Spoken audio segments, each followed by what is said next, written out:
continues, not just for days, but for weeks, months, years. You cannot get rid of it. And the other continual feeling is the constant cold. Terrible cold.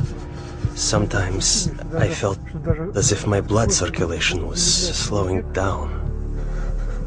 I was personally amazed at the power of endurance, because by all accounts, I should have become seriously ill and died a long time ago.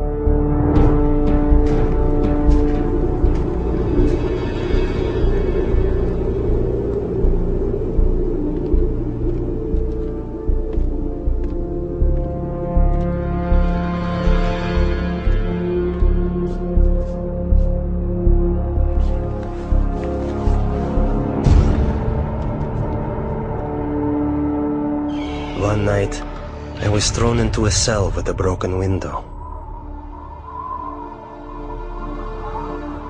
The KGB was determined to do an experiment and freeze me.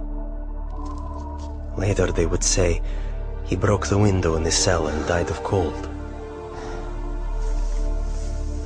I felt despair. I thought to myself, has God really left me? Am I really forgotten and neglected? Have my years of suffering been in vain? And in my despair, I began to pray. I usually pray silently, but this time I started to appeal to God out loud. God, have you left me? My cries were bursting from a heart literally in utter despair.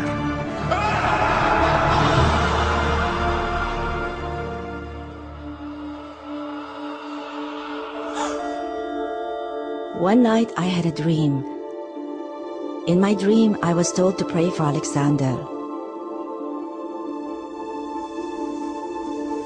I had no idea who Alexander was.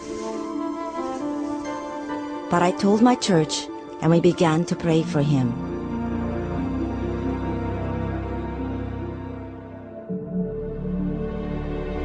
And right then, I suddenly felt a palpable physical warmth. Not the kind that comes from a heater, but like when a mother draws her freezing child to her breast and warms him with her tearful breath of compassion. It was a very living, human warmth.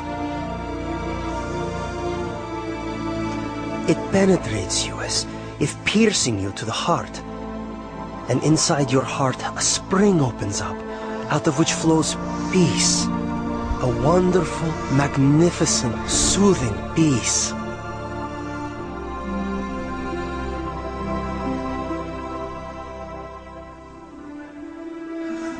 I felt a very loving, brotherly touch. Someone's caring hand touching my shoulder. I actually felt it. And this gesture represented the words, "You are not alone. You are not abandoned. We are with you. We are sharing your suffering." This warmth was the energy God gave me to feel physically the heat of prayer with my own skin, my own being.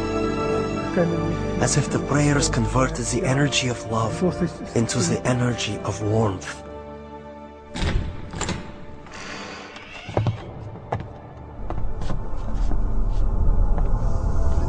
In the morning, it was a shock to my executioners. They couldn't understand.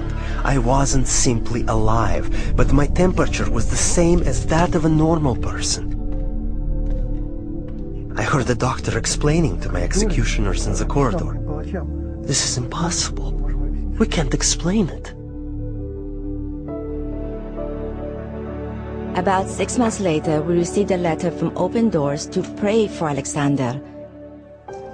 And we finally found out who this Alexander was. We had been praying for 6 months without knowing anything about him.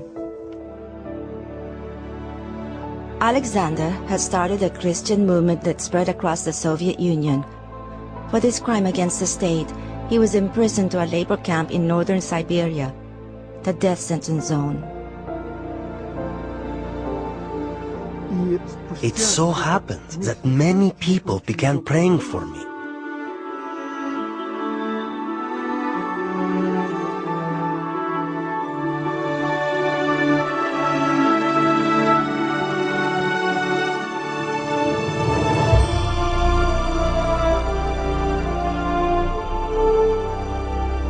And that was exactly when they released me. Prayer opened the prison doors, and as the gospel affirms, set the captives free.